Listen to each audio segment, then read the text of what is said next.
Good evening, everyone, and welcome. My name is Bret Barker, and thank you for joining us for our second edition of YR Live. A little bit about what that is. It's a way that we as the Iowa Federation of Young Republicans are trying to adapt to the new situation that we're in, reach out, continue to have events, continue to engage with our members. And speaking of that, who are the YRs? We are a group of young Republicans. Our voting membership is between the ages of 18 and 40, and Jacob here likes to remind me I'm closer to one end of that and he's closer to the other. But we also take supporters of all ages. So we do have people who are members who are all different ages. Voting is 18 to 40, spread across the entire state of Iowa. So ways that you can find out more information would be to go to our website, iowawire.com. There's information there. We also have our social media pages, and you are welcome to contact us there. So before we get too deep into this, we'll go ahead and do some introductions. So as I said, my name is Bret Barker, and I serve as the National Committee Man for the Iowa Federation of Young Republicans. My name is Jacob Minnock. I'm a graduate student at Iowa State University, and I also serve as the treasurer for the Iowa Federation of Young Republicans. Very good. And then, yeah, coming up tonight, we're really excited about it. We have our panelists that'll be coming on, the candidates of the 4th District, which, as you know, is one of the more high-profile primary races we have here in the state. So we wanted to have a chance for voters to get a chance to hear from those folks. If you do have questions as we go through, we would encourage you to put those in the chat. We can't guarantee we'll get to all of them, but we will do our best to ask questions if there is time in there. So the rules of tonight, each candidate will get 15 minutes. So we will bring them in one at a time. We'll chat with them. We have some basic questions we'll get to that are pretty standard, and then we'll go ahead and see what has been submitted online. So if there's specific things you're interested in hearing from one or all the candidates, you can put it in there. We can't guarantee that we will get to them all just because of the time limitations, but we will do our best. So when it's time to bring them in, we'll start a timer here for 15 minutes. When that gets down to 1 minute left, I'll wave a piece of paper with a 1 minute warning on it. That'll give our candidates an idea that it's time to start transitioning to some closing remarks. And then that will conclude. Coming up in the next couple of weeks, we do have other districts that we'll be highlighting. So next week, I believe we'll be doing the 1st and the 3rd districts and talking to candidates in those districts. And then the following week, so in 2 weeks, we will be doing it for the 2nd district, which is another larger field. So we're looking forward to doing that. Also coming down the pipe, so you can keep an eye on it, we'll have Secretary of State Paul Pate that will be joining us. And then we also have Lieutenant Governor Adam Gregg. So we're looking forward to having those two in future events. Other than that, here in just a minute, we'll bring in our first candidate.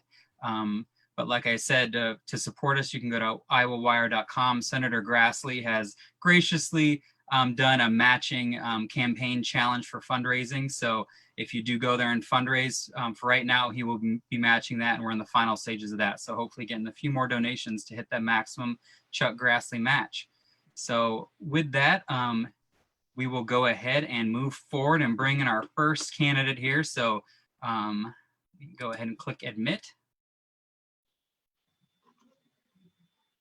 And coming up on the screen here, connecting to audio, should be State Senator Randy Feenstra. How's it going, Randy? Hey, great to be on with you guys. Bret and Jacob, thanks for having me on tonight.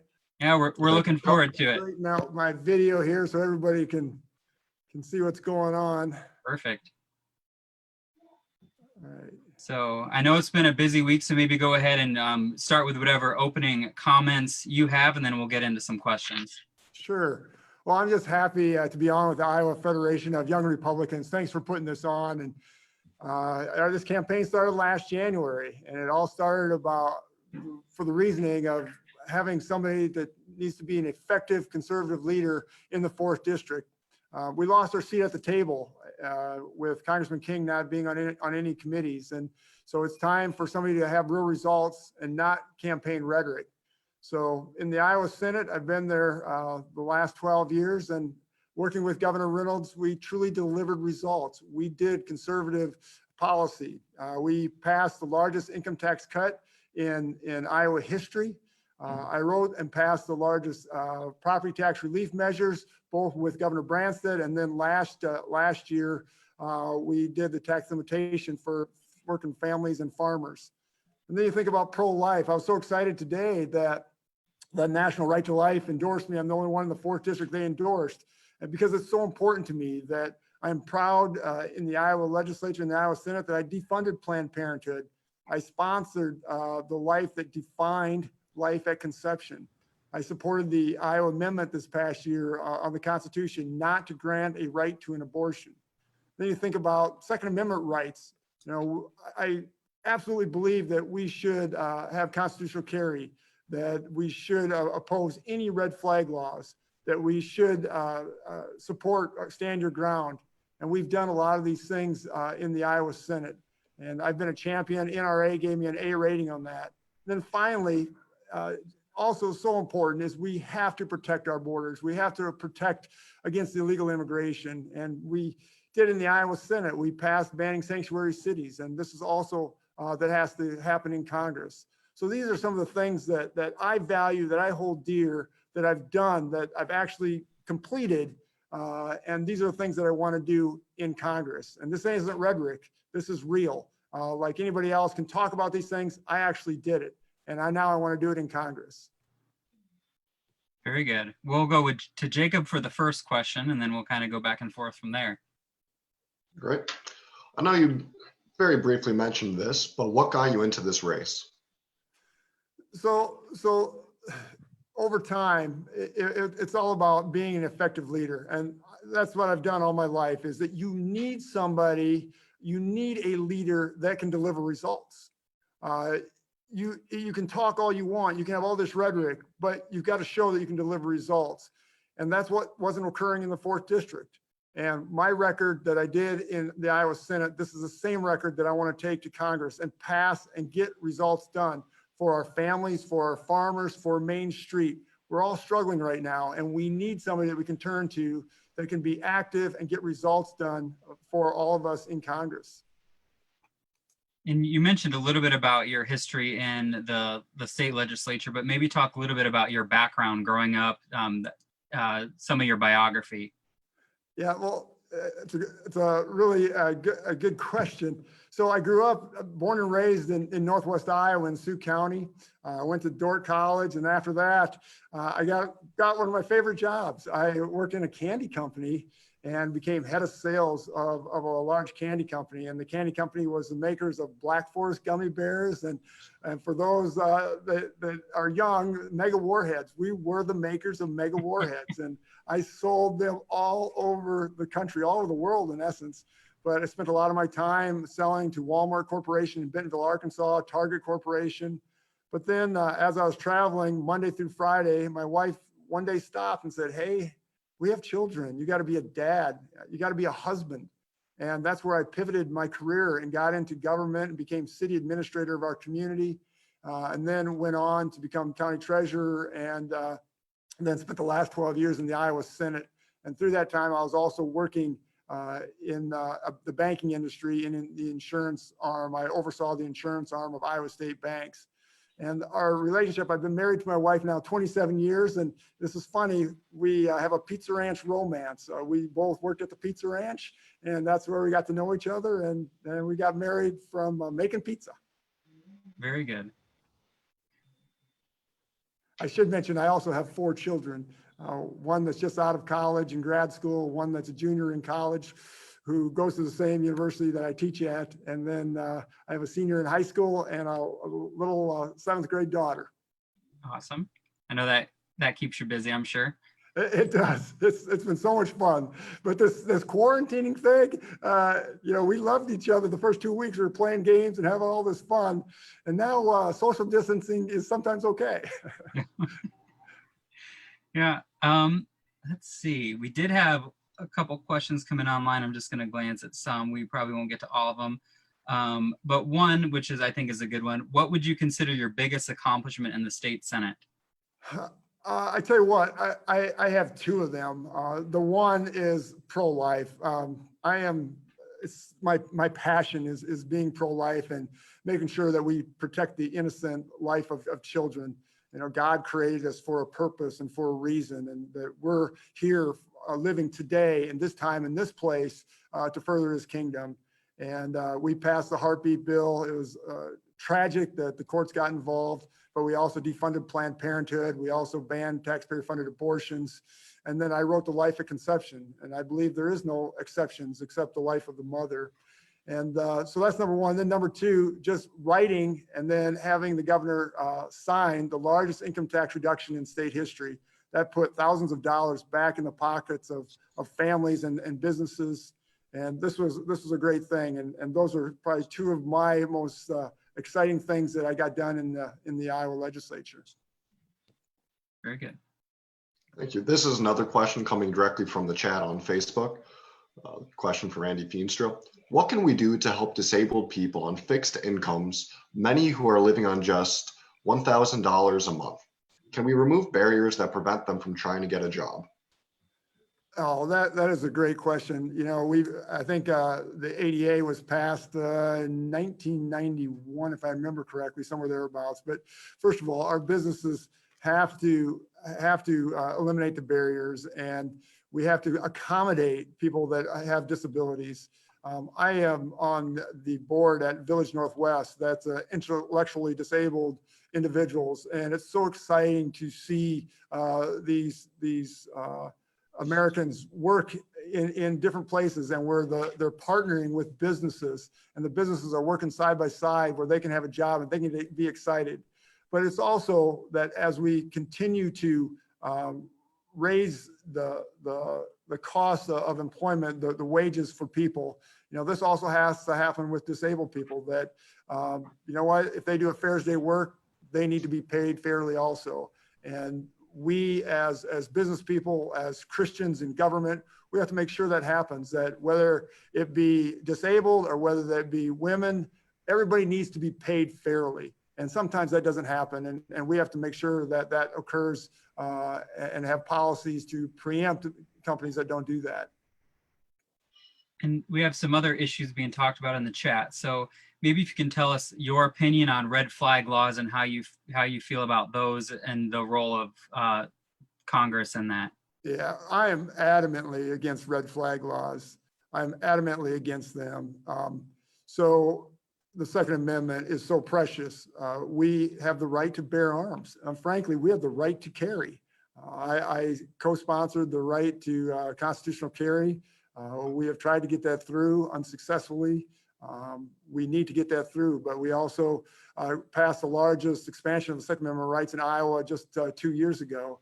And, we passed stand your ground. We passed things on silencers, that we can use silencers, and then passed so many positive policies for hunting, for youth hunting and things like that. You know what? It's our constitutional right, and we have to protect that in every way, shape, or form. So we should never, ever bend and say that red flag laws are okay. And I'm very principled, and I'll guarantee I'll always stand by that. Very good. Jacob, do you have another question you want to go for? Bret, I think you've got one. Okay, I will ask you, why do you feel that you would be the best representative for the voters of the 4th District? Well, the bottom line is I'm an effective, proven leader. I've done it. And my history of being in the private sector, my history of my family's own a farm in Northwest Iowa. I need to be a voice for the farming community. My whole family works on the farm. We load hogs. We vaccinate. We're dealing with a crisis right now in the farming community, and it hurts me. But it's these life lessons. It's serving on the executive board of a hospital, serving on an electorally disabled board, being an EMT for 15 years, volunteering, learning about what it means to help others. These are all things that I've done throughout my life that will make me an effective leader. And then what I've done in the Iowa Senate, understanding the passions for what we can do for life, what we can do for the Second Amendment. People don't just endorse me because of just who I am. It's what I've done. It's me being effective. And that's what makes me effective, and that's why I should be in the 4th district, why I should be a congressperson in this district. Thank you. And now we've got another question. This is coming directly from the chat. And me and Bret both like this. We're going to ask this of all candidates. Can you name one good thing about each of all of the other candidates? Absolutely. You know what? First of all, everybody that runs for office, I applaud their efforts. You know what? Putting yourself out in public, it takes a lot of tasks because you take a lot of arrows. I mean, I think of Bret Richards, his service in the military, his service as a professor. I think of Mr. Reeder, who has been a businessman and has, you know, understands real estate. I think of Jeremy Taylor in his military service. I think of Congressman King and the things that he has done over his lifetime, and him being a business person.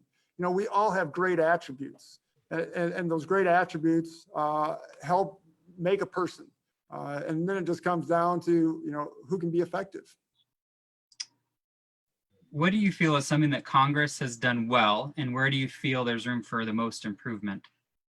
Well, I think I applaud Congress for what they did 2 years ago of passing the federal tax cut. That was phenomenal. I mean, that's one thing I can applaud. And that was the same time that in Iowa that we passed our tax cut, so we could mirror that. And that was just so much fun watching them work, and we could work side by side on mirroring all of them. So that's number one. And then number two is, you know, we have an out of control spending right now. We have $25 trillion. In Iowa, we have a 99% spending limit. We have a cap that we can't spend more than we take in, and we've got to implement this in Congress. And I'm looking forward to working with President Trump, and that in his second term that we can get this done. And then something else, we have to protect life, right? I mean, we just have to protect life. We have to protect the unborn. We have to protect the innocent. And this is something that Congress has not done. And we did it in Iowa, man. We got to get it done in Congress.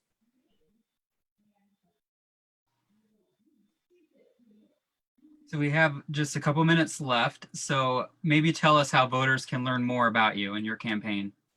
All right. So right away, they can go to Feenstraforcongress.com. That's where all my information is.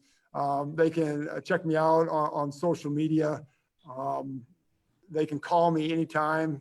I'll give you my cell. My cell is 712-441-2554. They can email me at Feenstra, Feenstra@Feenstraforcongress.com. Sorry, I was thinking of my college address. So they can go to Feenstraforcongress.com. They can email me there. So these are places that people can reach out and get in contact with me and see what I stand for. Very good. We have about exactly 1 minute left. So is there anything you want to leave as your closing remarks here with us tonight? No, I just want people to understand that it's been exciting to run. I've met so many people in the 4th District, and I'm supported by the U.S. Chamber of Commerce. I'm supported by National Right to Life. I'm supported by the Republican Jewish Coalition. And then Senators Annette Sweeney, Bob Vanderplatz. They have seen that I can be an effective, proven leader.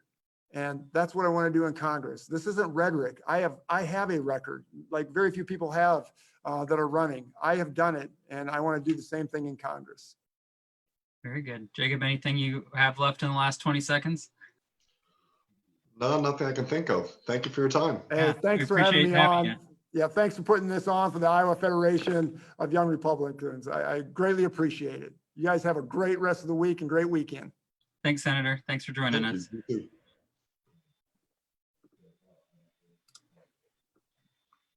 Okay, so next we will, oh, there goes my timer. So look at that, perfect timing. Perfect. So next we have Bret Richards, who will be admitting here to join us.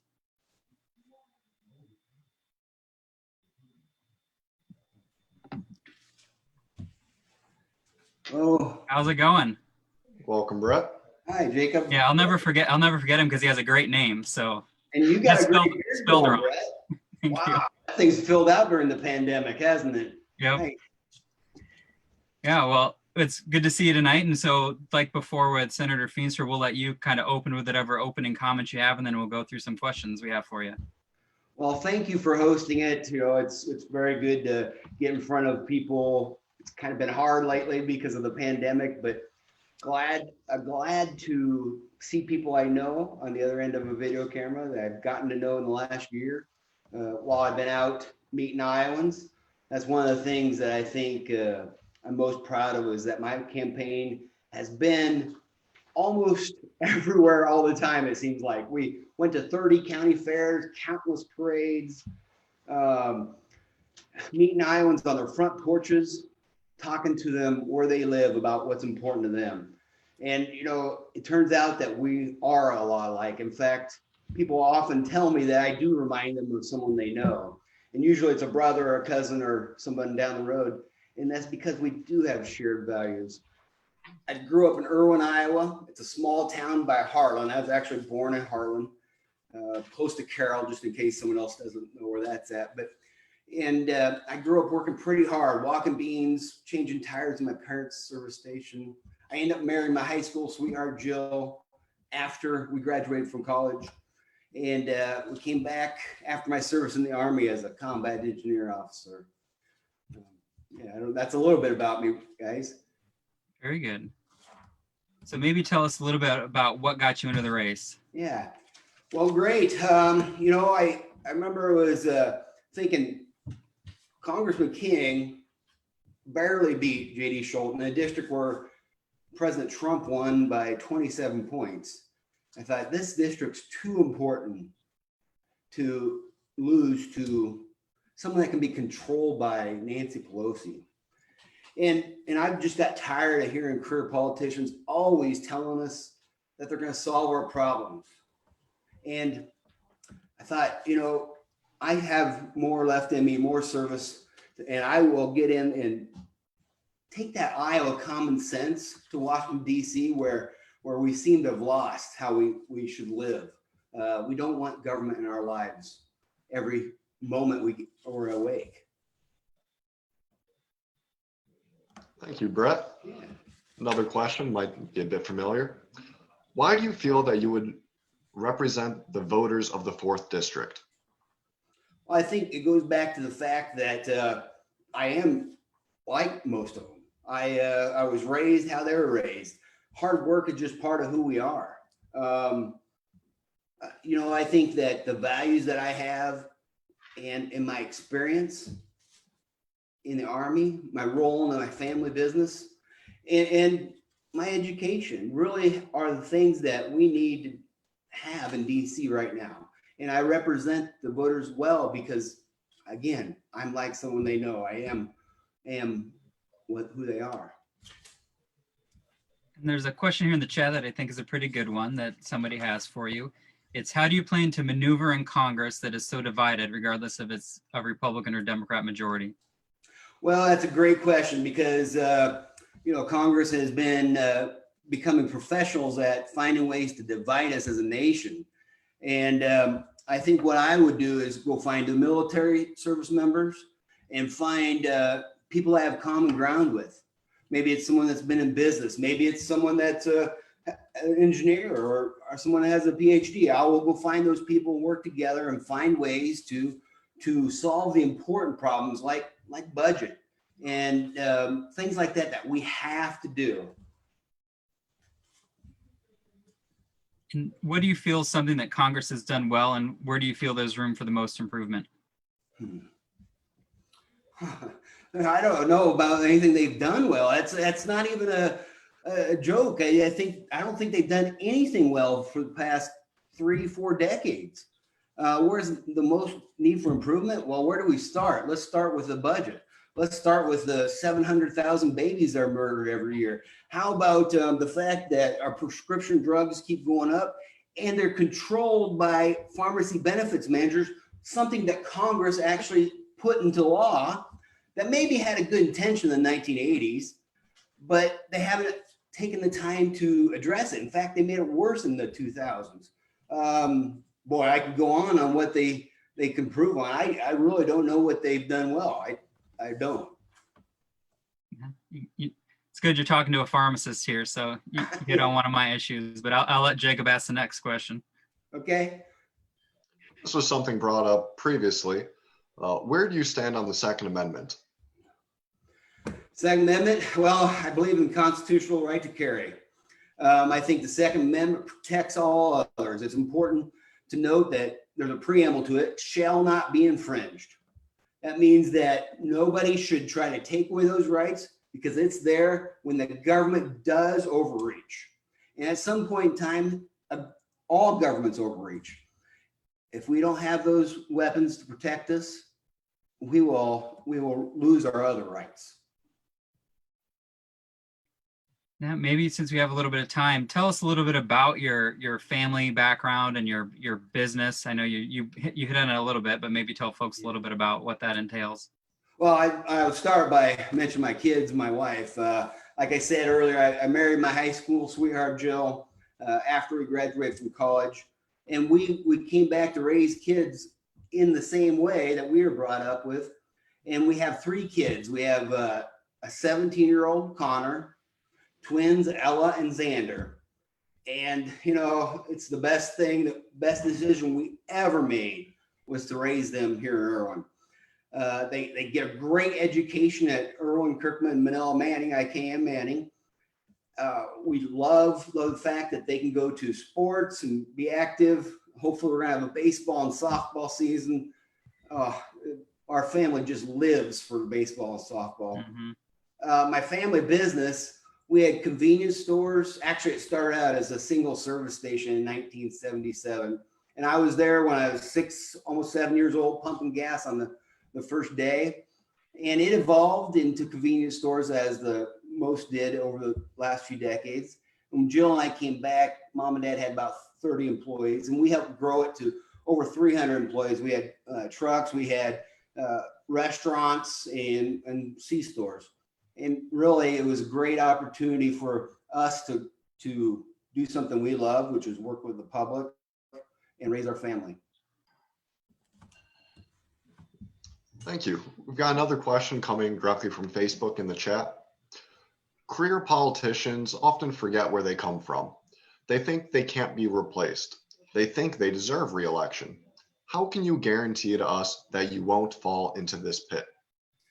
Well, I agree with it. I'm a term limits guy. I pledged to serve 5 terms, 10 years, and come back to Iowa because I know at some point in time, no matter how grounded you are, you start believing the staffers and the special interests who give you PAC checks that you're special and that no one else can do it. Look, there's over 3 million people in the state of Iowa. There's a lot of great men and women out there that can do the job well.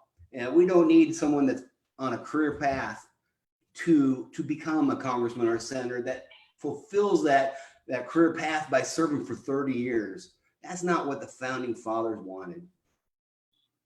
And kind of following up on that is one about term limits and how you feel about those.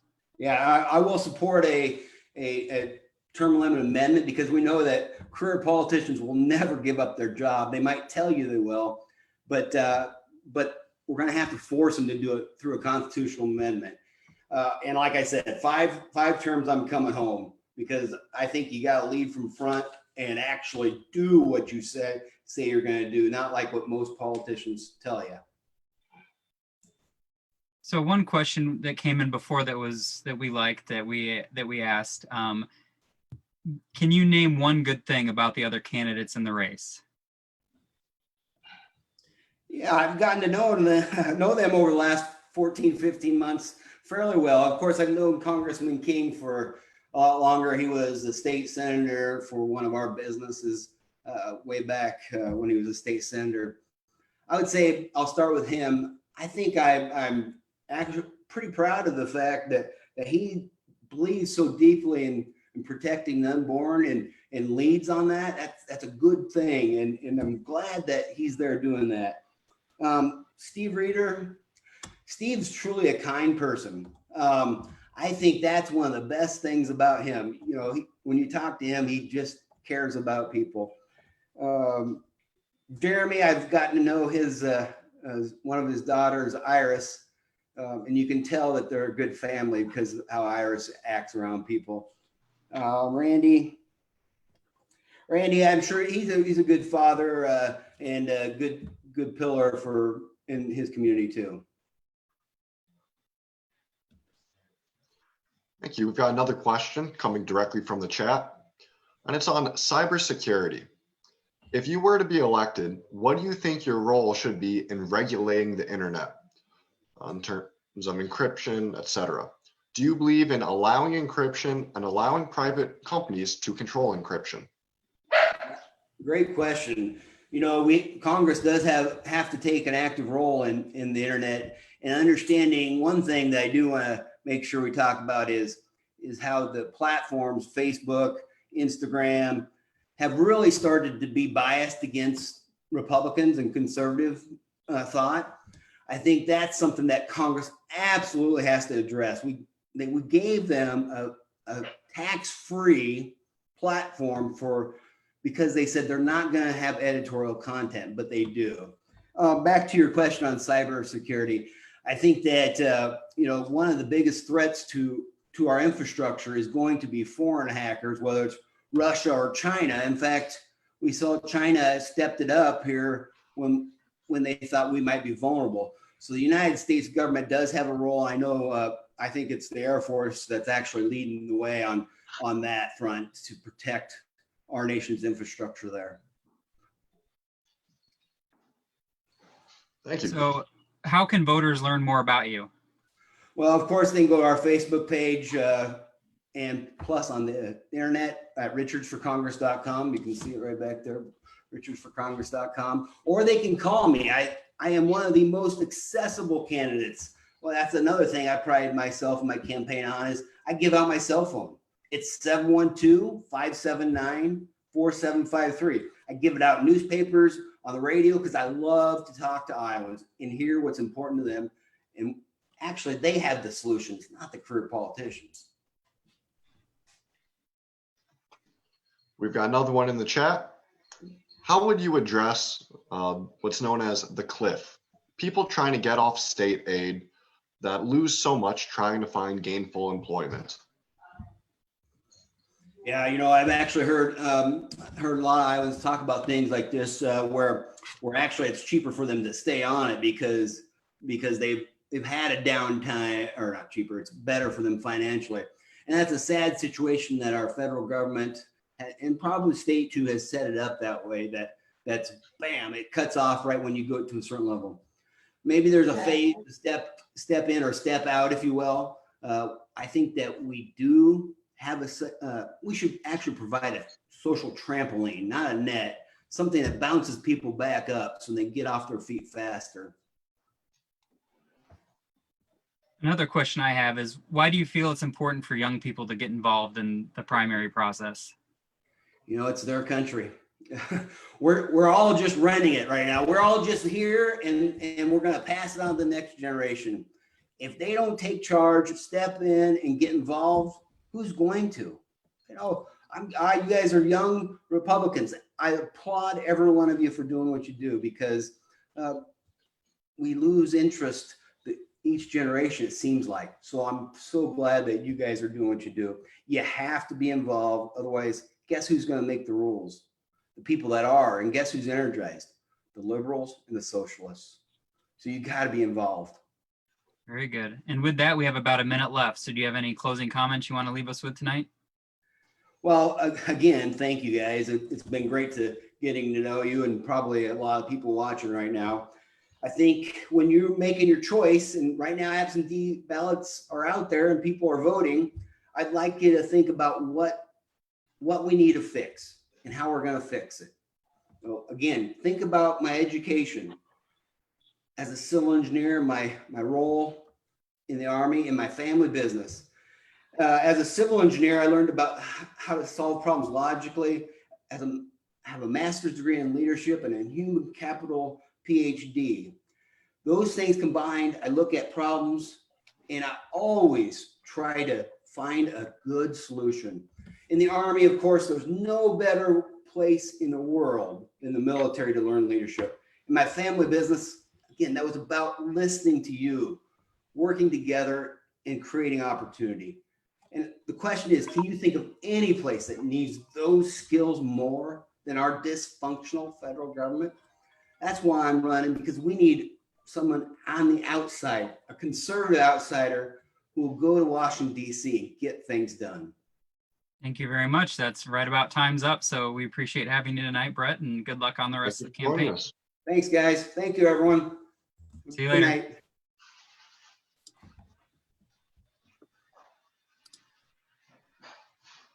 Okay, and next up, we will bring in Mr. Jeremy Taylor here to join us.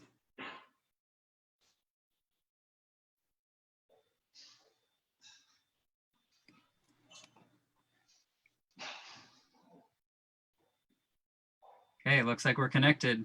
Can you hear us, Jeremy? We can't hear you. Let's see, let me unmute you here. Go ahead, try again. Okay, can you hear me now? We can. Okay, All right, Okay. great. welcome, Jeremy. Folks, we have Jeremy Taylor now joining us. And so to get us started, we'll let Jeremy introduce himself and give us whatever opening comments you may have, and then we'll go through some question and answer time.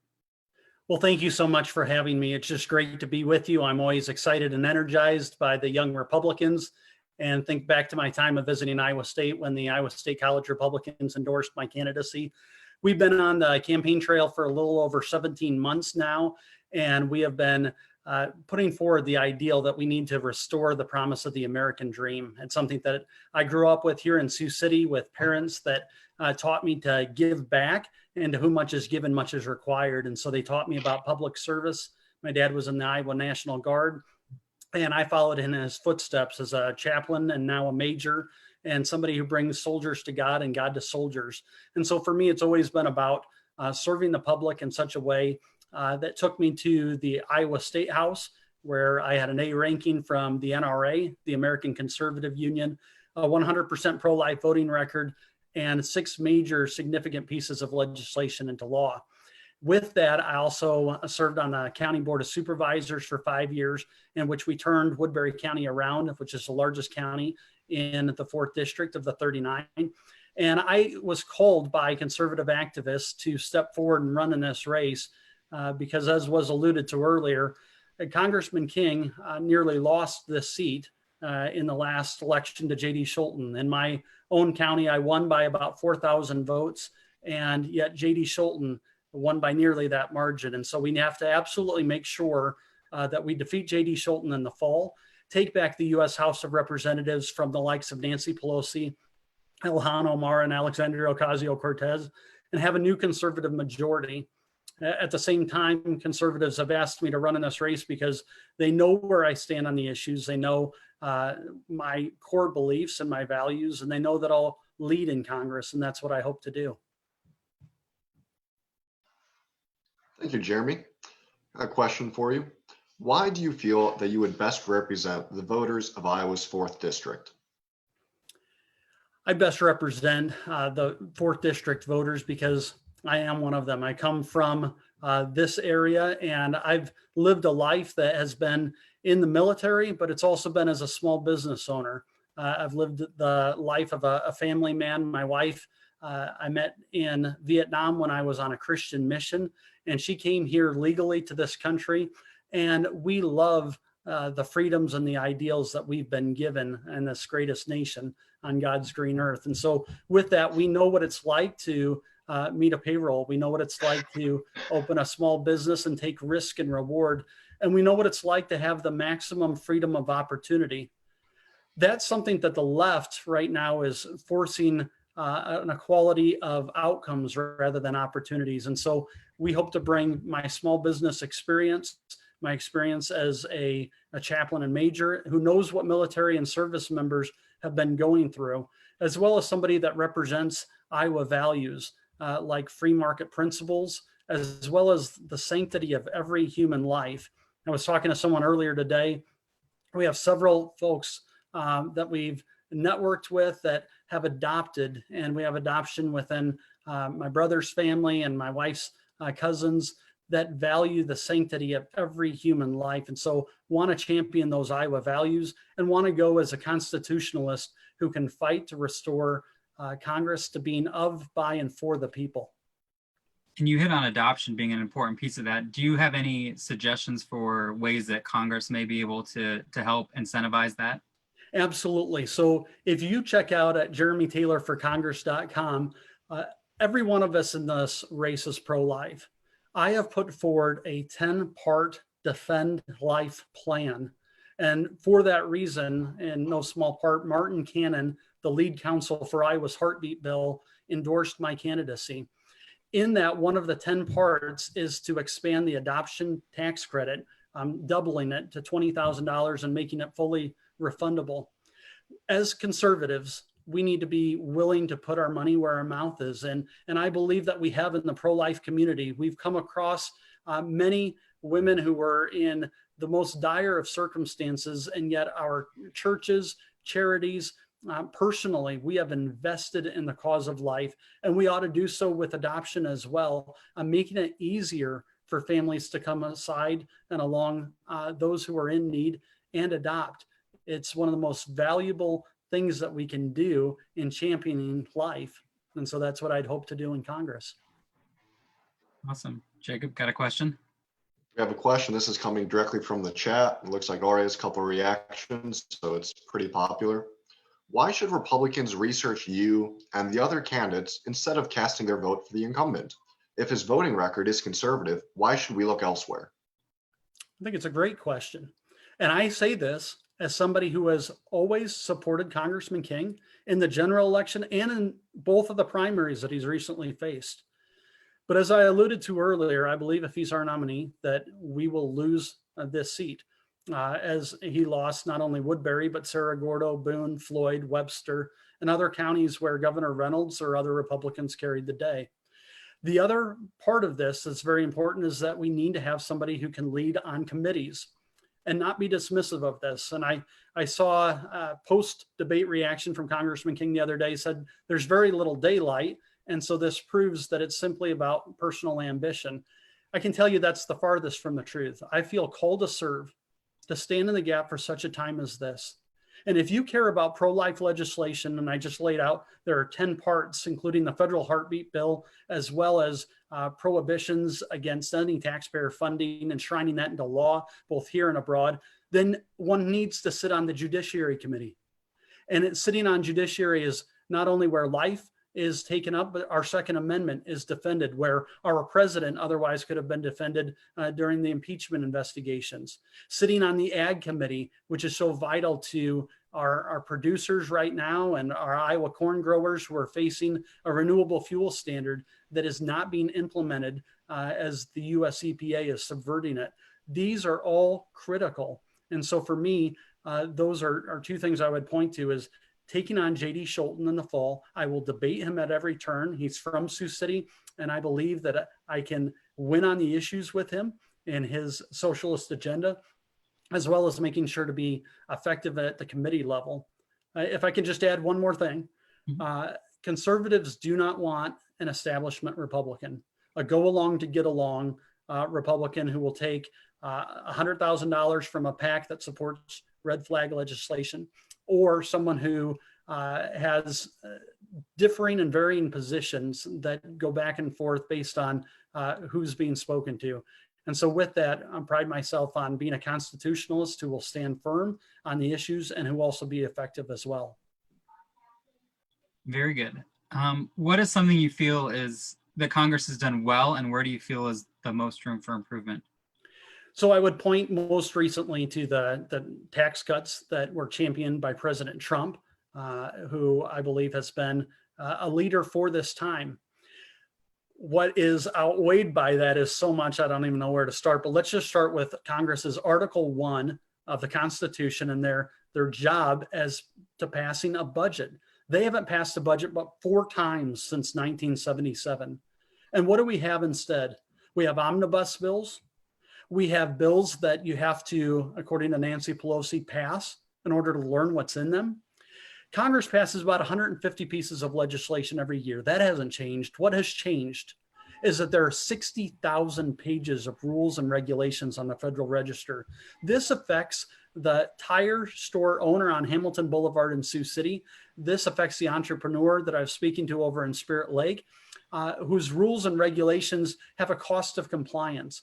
And so Congress needs to get back to doing its job in passing budgets so that we don't have a $25 trillion unconscionable debt upon our children. I want to leave them an inheritance as a father of 6.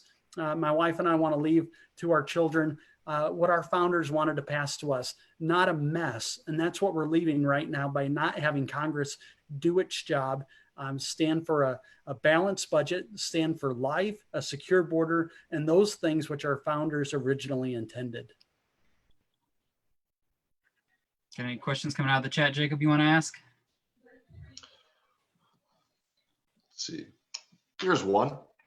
Do you feel that Rep. Kevin McCarthy would place you or another challenger on a committee or subcommittee if elected? I do. I think so because I would be the representative of the 4th district. And so there would be no reason to otherwise not. And so my hope would be to serve on committees that are helpful to veterans. We have 6,800 Iowa Army National Guardsmen and women who are doing extraordinary things at this time and fighting this COVID-19 pandemic.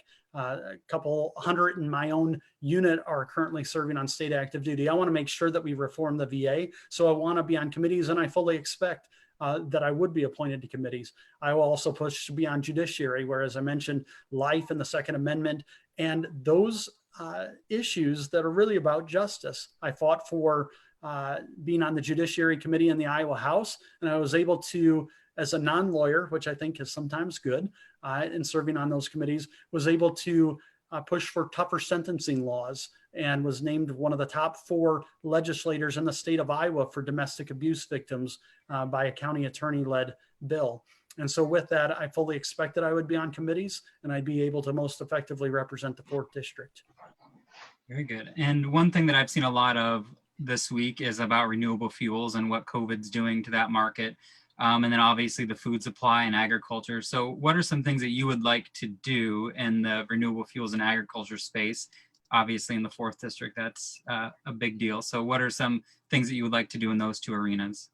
Well, it's a great question, Bret, because one of every 5 jobs in the 4th district is tied to ag, and it's so part and parcel of our economy.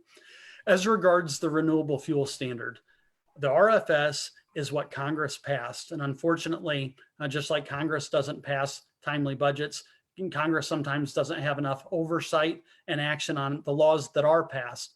The renewable fuel standard mandates 4 billion gallons means 4 billion gallons, and the US EPA ought to stop the small refinery exemptions, which they've passed out willy-nilly. When President Trump flew home for a major ethanol announcement, he flew home with Senators Grassley and Ernst. I want to be a congressman that he would invite to partner on this issue. And I'll tell you what, we've had a lot of talk and rhetoric that the US EPA ought to do this, but we don't have much action. And so here's the action I would take. Congress holds the purse strings. So every time that the US EPA subverts the rule of law, which this is that issue, then we ought to deappropriate 15% of their funding for that year. I've served in the Iowa House. I know how to effectively move departments that are being unresponsive. And so that's one thing I'd put forward. We also need to make sure that we have a diversified food supply chain going forward. And we need to also make sure that there's transparency for beef pricing. You can see that the shelf price has gone up and yet producers aren't being compensated fairly. And I also want to make sure that we have a very clear labeling on our beef products. I think that that's very important. I think that the American housewife or husband is willing to go to the store and purchase that for a little extra, knowing the country of origin and that's very clearly labeled as well. So those are some things, but it takes being on the Ag Committee to be able to push some of these issues forward. And that's exactly what I intend to do. Thank you. And now a question that we've asked every candidate so far. What's something good about all of the other candidates in the race? Well, let me start with this. I admire each and every one of them. This is a long trail, and we've been on it for over a year. I've put on 17,000 miles at over 75 events and sought to earn over 50 endorsements. And so with that, it takes a lot of time. So I admire each one's spirit of sacrifice and willingness to do this. I think Randy Feenstra is a good family man with integrity. I think that Bret Richards is one of the most affable, regular, down-to-earth people I know. Steve Reeder is a kind man, reached out to my family after we were in a car accident. And Congressman King, you never have to wonder or question where he stands on an issue. And with that, I saw my 1 minute warning to potentially wrap up, if that's right. Yeah. So whatever you want to leave us with. Well, I'd leave you with this. I believe that I'm called to serve for such a time as this, to stand in the gap on behalf of Iowa's 4th District families, to fight for a balanced budget, for life, for our historic rights and values. And as somebody who has had a wife and a family that's lived through socialism, I'm going to fight for our free market principles of faith, freedom, and family. And you can go to jeremytaylorforcongress.com to learn more about me and learn about the issues that I'd fight for you and your family on. And I so appreciate the opportunity to be with you tonight. Perfect timing. Look at that. And you also covered the question that I forgot to ask, which is about how people can learn more about you. So you covered that too right there. So appreciate having you tonight, Jeremy. Well, thank you. And thanks for putting this on. Yeah, thank you. Have a good night. You as well. Okay, so next coming in is going to be Mr. Steve Reeder.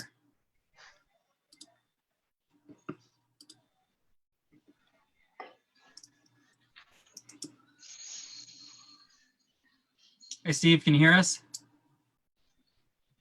You're muted right now. There we go. Now we should be good. Okay. Perfect. We can hear you. Welcome, Steve. Thanks Hi, for joining Jacob. Hi, us Bret. tonight. So we're going to go ahead and get started here. So just like the others, we'll have you introduce yourself and also whatever opening remarks you want to start with. Well, thank you. And thank you for everybody that's listening and participating. It's great to have these debates. And thank you, Bret and Jacob, for hosting this event.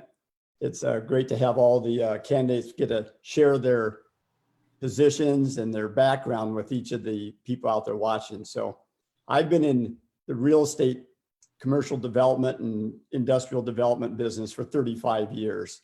And then my wife and I are just passionate patriots. We love Iowa. We love this country. And I am fired up about going to serve the people of Iowa. And there's so much we have to do to restore the confidence in our federal government.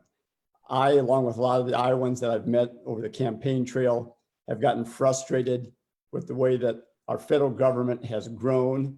And I have a real simple message. It's limited government, more faith, and more freedom. And that's what I want for Iowa. And that's what most of the Iowans want.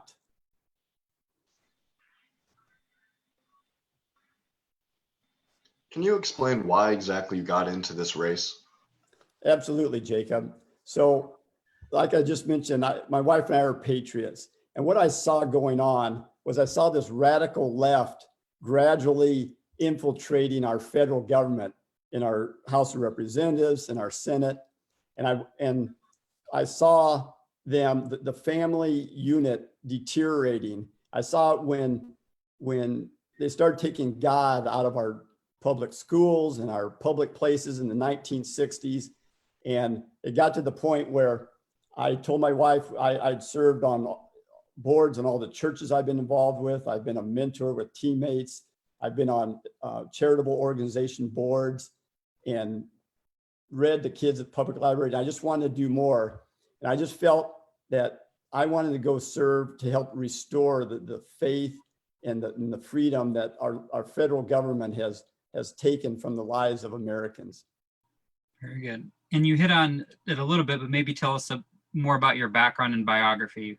Oh, sure, Bret. So I was born and raised in Omaha, Nebraska, and always had jobs from being a paper boy to working at the Omaha stockyards and learning about agriculture, detasseling corn and grocery stores and painting worked all my way all through college, painting and working at a liquor store, and met my wife after college. She's from Pocahontas, Iowa. Her family is all still there. And I was very blessed to be raised in a Christian home with two loving parents. My parents celebrated 70 years of marriage last summer. So I had two real guiding examples of how to live a solid Christian life. My parents were hardworking people. And so I've learned, how to I was an entrepreneur at an early age. And so I learned how to run businesses and run my real estate businesses. And I want to take that experience that I've learned and take it to Washington, because we have a president right now that's doing an amazing job. And Trump and I, our backgrounds are similar. And I want to go and be his ally in Washington. Thank you. This is a question we've asked everyone else tonight. Mhm. Why do you feel that you would best represent the voters of Iowa's 4th District?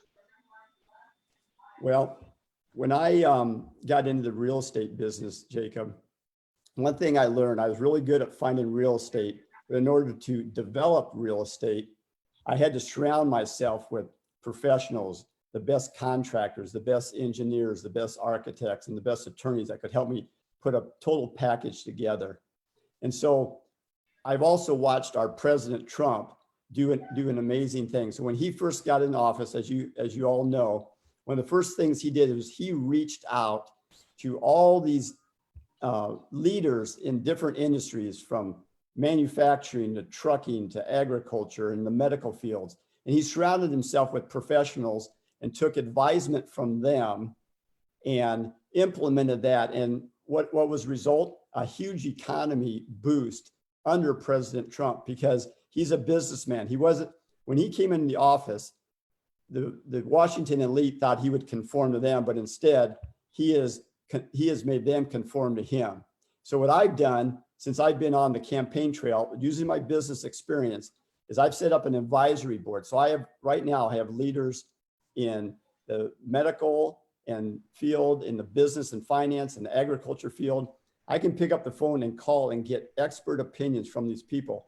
And that's why my wife, Brenda, and I decided we would set up these task force groups all across the district, because I know that the people of Iowa are sharp and smart and hardworking, and they're the ones that we need to help implement any new legislation in Washington. I'm not going to rely on the elites in Washington, the bureaucrats, or the lobbyists, or the special interest groups. I'm going to rely on the Iowans. So with these task force, I will meld and blend all these ideas to make sure that Iowa is represented. Right now, Iowans do not feel that they're being well represented. They feel like Washington is like a different planet. I want to make sure there's a direct line of communication and have a good conduit between the people of Iowa and Washington.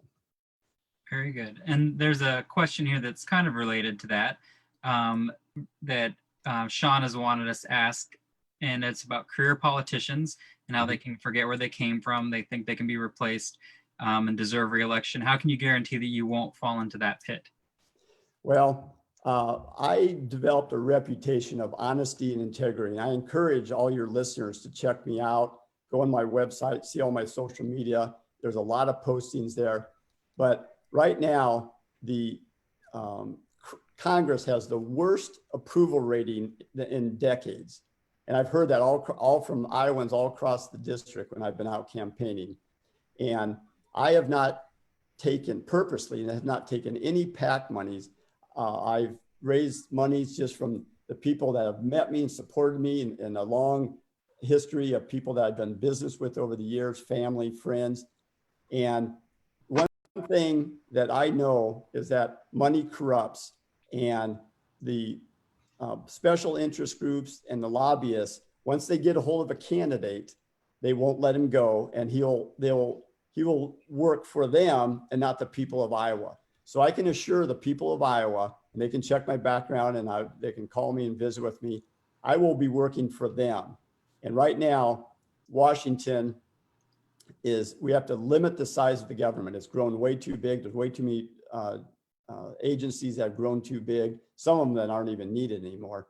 But my background speaks for itself in the honesty and integrity.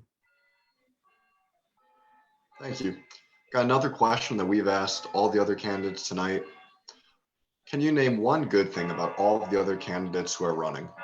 Absolutely.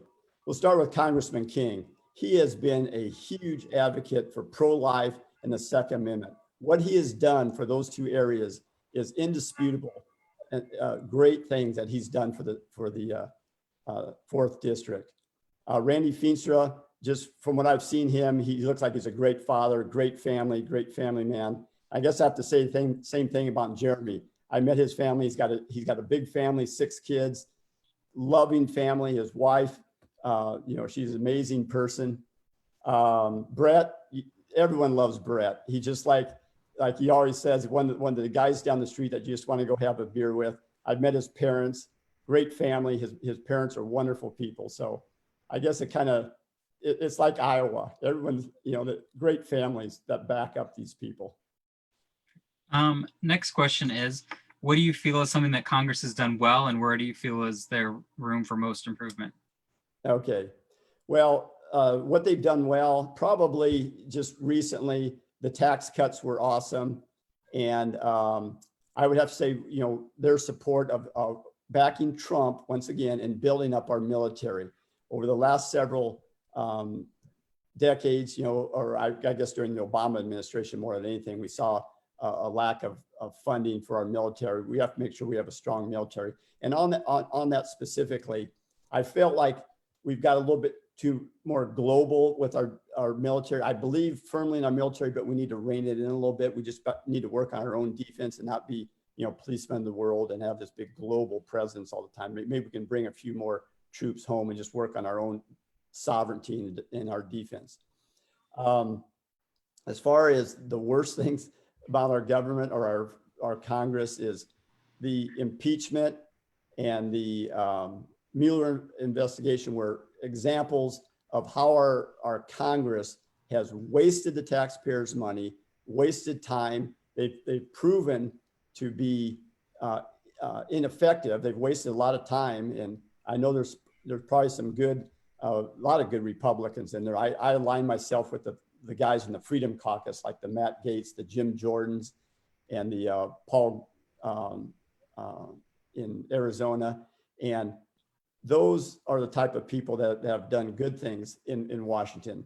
But once again, our president has had to work with a Congress that has fought him from day one, and plus the media that's fought him from day one. So those are probably the worst things that I'm frustrated with Congress, that they've wasted 3 years of ineffectiveness by this sham impeachment and the wasted Mueller investigation.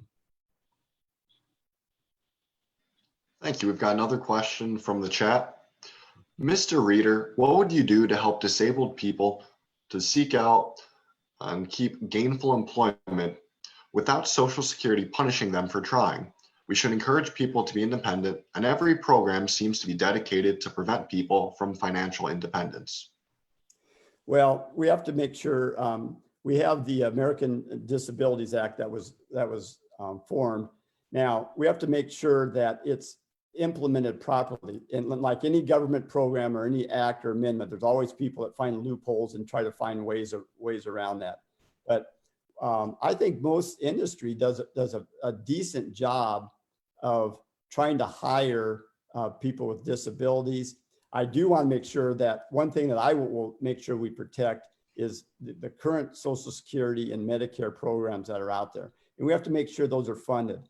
I think that our Congress and our Senate has done a poor job of robbing those and those Social Security and Medicare for other programs. We have to make sure we protect those, because I am all for, if people cannot take care of themselves, that is a responsibility of our government to take care of this. But if someone's anyone that's capable of working, we need to make sure that we cut back on any welfare programs or unemployment programs if people are able to go to work. But I'm all for making sure that anybody with a disability, I've had 2 close friends that one was a quadriplegic, one's in a wheelchair, and I've seen what they've had to struggle with, and I want to make sure that we have they have gateways to good, solid employment.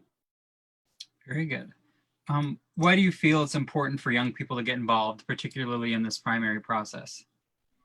Well, I've seen a lot of young people. We need more of them.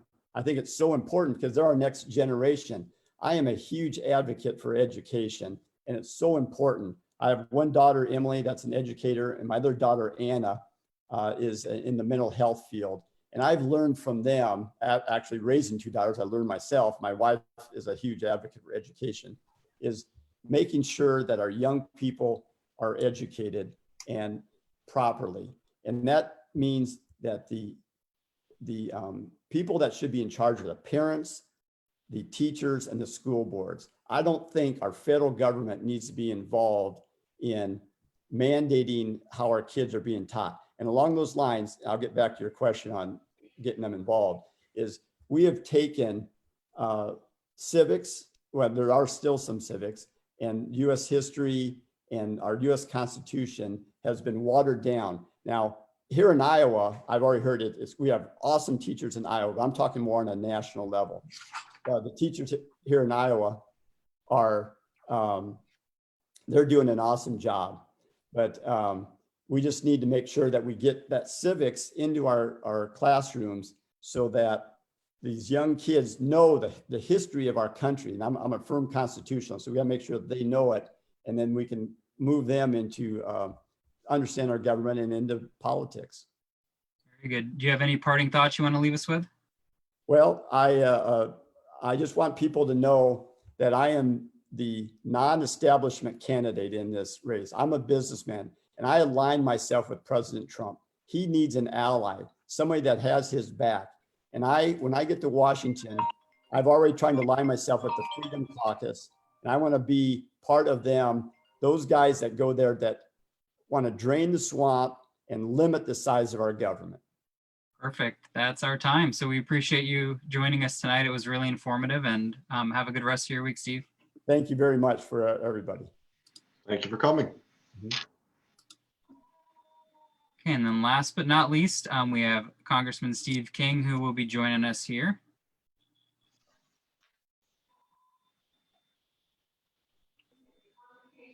Okay, looks like we're connected. Can you hear us, Congressman? Audio. Okay, there we go. Now we can hear you. Oh, Okay. perfect. Good. Thanks for joining us. Welcome, Congressman. Thanks for pulling this off. It's kind of hard to do with the social distancing. It This is, is the but furthest we've had. We're learning new We're skills. getting good at it by now. Okay, good deal. Yeah, so we'll start it off like the others. We'll give you the floor to start with some opening comments and introduce yourself, and then we'll do a little bit of Q&A. Okay, well, that sounds fine.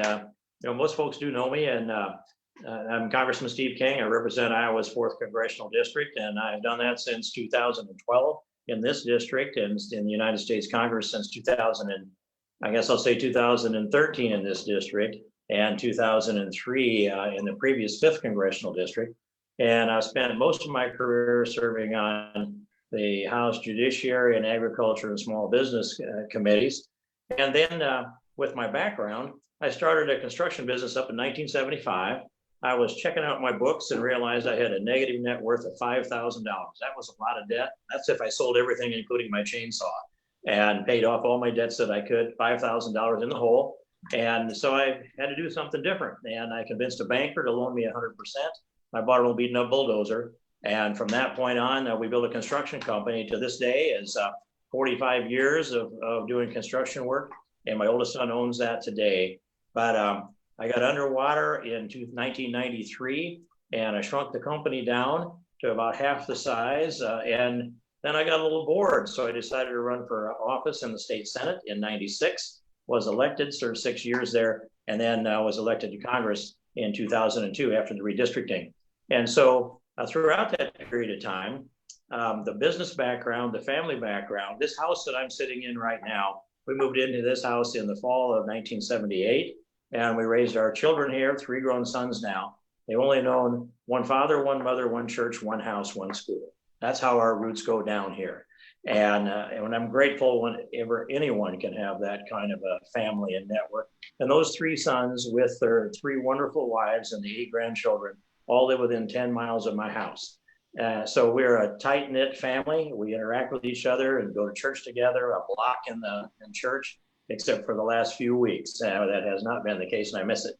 But from the political side of this, I think people know that I stepped up from the beginning and I said, I am a full spectrum constitutional Christian conservative, and that I stand on these principles. This is the framework upon which we can hang all the interests that conform to those principles that come from everyone in the district.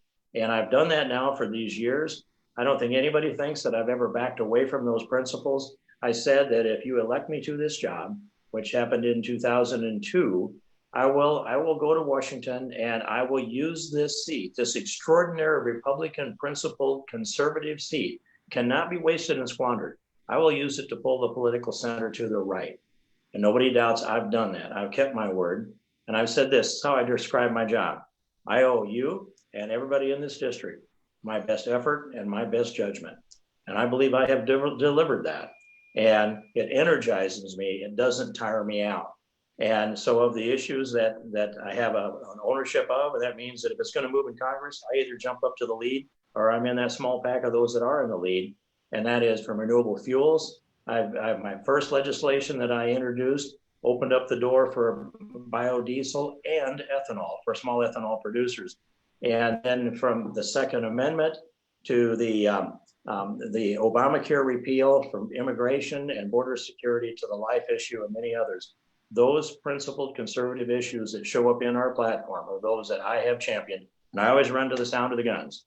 People know that, and that's why my opponents don't challenge any of the votes that I put up, but they would like to have my job. And I think I made a mistake over the years. I made it look too easy, and now they want to do it. So I'll pause with my opening remarks and be ready for any questions, Brett.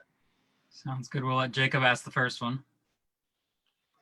Well, something we've asked the other candidates. Why do you feel that you would best represent the voters of Iowa's 4th Congressional District? Well, I've demonstrated it. And as I said, that even my primary candidates don't take issue with any vote that I put up, any position, any primary position that I have taken. And, you know, I've lived this and I've had the privilege of interacting with so many Iowans in this district. I'm the only one that can certify that I've been to all 382 towns in this congressional district, met people in nearly every one of them, probably everyone, but I can say virtually everyone is probably the right way to describe that because maybe there was nobody home when I came to town. But I've been involved in business. I started a business. I met payroll for 45 years. And we know what flows this economy. All new wealth comes from the land. We're tied to agriculture. And from that agriculture comes our prosperity into many of the other components that are there. And so on top of that, I built networks throughout the interest across this country and around the world. And this job had far more foreign travel than I ever imagined, but it has taken me to 70 different foreign countries. The Trump administration asked me to tally that up, or I wouldn't have known that. And so with that breadth of experience and that knowledge base that's there and what buttons to push has given me a real opportunity here, especially with this COVID virus that is hitting us. You have to know where the levers of government and the levers of power are in order to get things done. I do know that. My staff especially knows that. We build a great team. I'm awfully proud of the people that work with me. And of all the stress we've been under over the last 2 years, we haven't lost anybody in our staff because of this. They are loyal and they are principled conservatives, and everyone is pro-life. Next question we have, you've had some experience around Congress, obviously. So what is something you feel that Congress has done well, and where do you feel is room for most improvement? Well, Kevin Brady is a ranking member now, in the previous Congress, chairman of the Ways and Means Committee. And I want to say this about Kevin Brady here, that as chairman of that committee, he was the architect that brought forward the tax cut bill that we passed a few Decembers ago, 2 or 3 Decembers ago. That's the best vote that I've put up in the time that I've been in Congress. And I understand what it takes to make that work. He incorporated some of my ideas.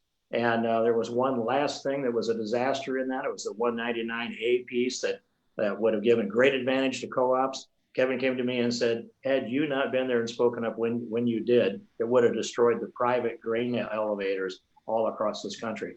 But that's the best thing we did was the tax cut bill. I'll say that. Some of the worst things, I think that it's a hard toss up between the spending that has been going on and the debt that's there. And I've been pounding on that for a long time. I can't get enough of them to listen. That's part of it. But the other one is I brought the heartbeat bill to where we had the votes to pass it out of committee and the floor of the House in the 115th Congress. And that bill was blocked. And that's the worst thing they did, because we had the chance to save millions of lives and challenge Roe versus Wade with the Supreme Court. And now we're on the cusp. That must be the end of my answer, right? I didn't know we were on timing. So, No, okay. no, keep going. All right. There's not timing. All right. So, so I'd say that we're sitting here now with a Supreme Court that has a 5-4, I'll call them constitutionalist advantage in the Supreme Court. And with the second Trump term, we've got an opportunity to see 1 or 2 more appointments to the Supreme Court. We could have a 7-2 Supreme Court that are constitutionalists, which means there actually would be the people that would support pro-life. And to miss those opportunities to get a bill out of Congress that could go to the Supreme Court with a 6-3 or even a 7-2 majority, and we can still heal it up, but we lost some of those opportunities. It had to go through the right windows at the right time, and that window was closed at the end of the lame duck session. And I'll probably never get over what I think that did to our opportunity to save innocent unborn human life.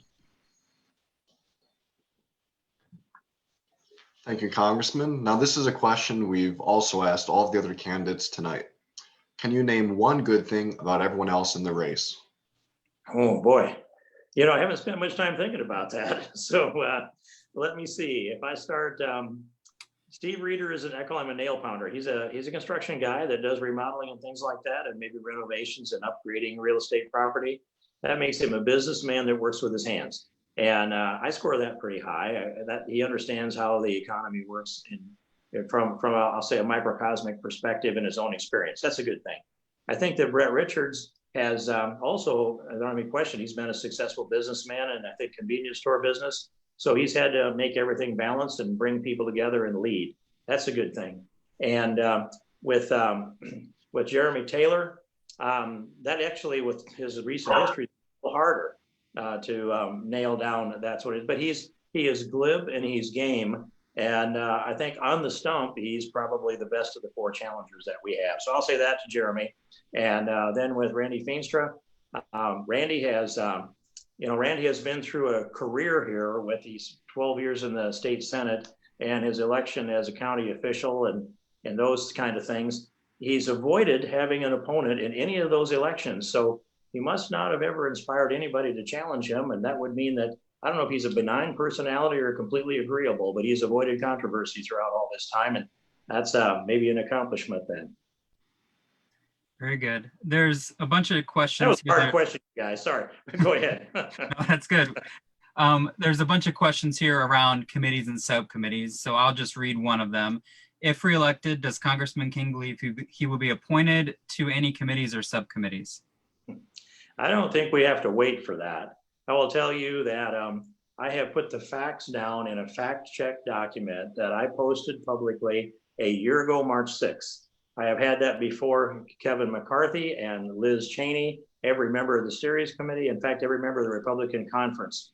And now, and publicly, not one person has poked a hole in the rationale that says this was all on the New York Times and the people that made the decision in favor of the New York Times misinformation.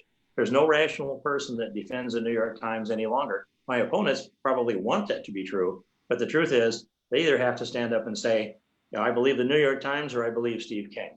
And we've done the polling in here. 75% of the people in this district believe me.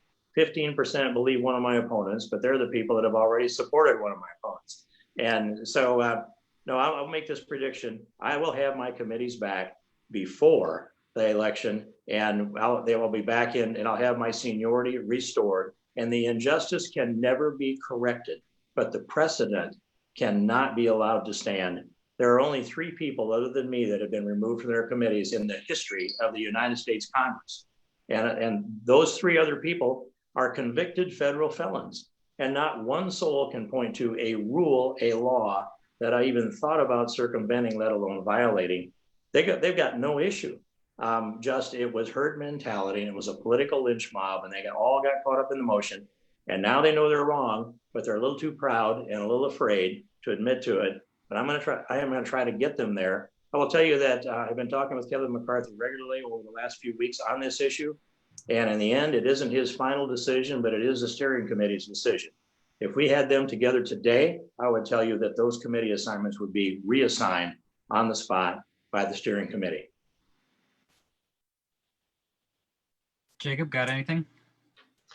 This is a question that's been brought up before for the other candidates. What's your stance on the Second Amendment? Well, I'm probably the strongest Second Amendment. I know I'm the strongest Second Amendment supporter in this race. And there's a handful of people that are as strong as I am in the Congress. I can probably name some of them, and Thomas Massey and Jim Jordan and Louis Gohmert and Andy Biggs. I can think of those fellows right away. But if anything has stepped up to defend the Second Amendment, that's a list of those that are there, the people that own the issue. And here's what I would say about it. And I believe I've said this in Story County as well. And it says, people will say that the Second Amendment is so that you can have self-defense or target shooting or hunting or gun collecting. And I argue the Second Amendment is not about any of those four things. The Second Amendment is about defense against tyranny. And so the rest of those four issues that I've laid out, they're, you know, I will say ancillary benefits to the Second Amendment. But our founding fathers understood that we have to be an armed populace as a deterrent for tyrants that might otherwise take over our society. We have an obligation to protect the Second Amendment and to utilize it. And if we don't teach our children well, teach them gun safety, gun utilization, if we don't get them engaged in these activities of target shooting and hunting and gun collecting and self-defense, then there won't be anybody defending the Second Amendment by actions. And whatever it says in the Constitution, if we don't exercise these rights, they will be defined away from us. Whether it's the Second Amendment, speech, religion, assembly, you name it, you have to exercise your rights if you're going to maintain those rights. And I think it's our historical obligation to protect the Second Amendment rights and use them. I don't know if you can see any guns in the background of me here, but I think there's a pheasant over my shoulder, and that ought to tell you something. And with that, we have about 30 seconds left. So do you have any parting thoughts for us this evening? Well, I want to thank the people that I have the privilege to represent in this 4th Congressional District. I have no hesitation about saying the best people in the world, strong families, strong faith, strong communities, strong friendships. We've got a challenge in front of us with this COVID that's hitting us. We will get through this, and we have to thread ourselves back into this economy. We've reached the point of diminishing returns on the quarantines that are coming, but let's be smart. Let's go out there and engage wisely and interact with each other. Very good. Perfect timing. Look at that. We appreciate having you here this evening, Congressman, and have a good rest of your week. Thanks a lot, gentlemen. I'll see you again down in your country, I hope. Sounds good. Thank you. Thank you, Good night. Congressman. Okay, well, thanks everyone for joining us tonight. I hope you found it informative. We will be doing this again next week with the 1st and the 3rd district primary candidates. And then we will be moving forward from there in 2 weeks with the 2nd district. So we have a lot coming up and we're excited to continue to host these. We also have Secretary of State Paul Pate who will be joining us one day next week to talk about the voting primary process and any changes that may have been made with COVID and how people can get involved. And in a few weeks, we have Lieutenant Governor Adam Gregg, and we'll continue to have some good topics like that. So definitely would encourage you to follow us on Facebook, go to our website, iowawire.com. Like I mentioned earlier, Senator Grassley has a matching fundraising challenge. So for anything donated right now, he will match that. So if you would be interested, we would love to have your financial support, and we're at the tail end of his matching campaign, so we'd love to get across the finish line there. So with that, again, we thank you for watching. We will continue to do it and can think of some more questions for our candidates next week, and everybody have a good week. Thanks for joining, Jacob. It's always a Thank you. blast. Good night.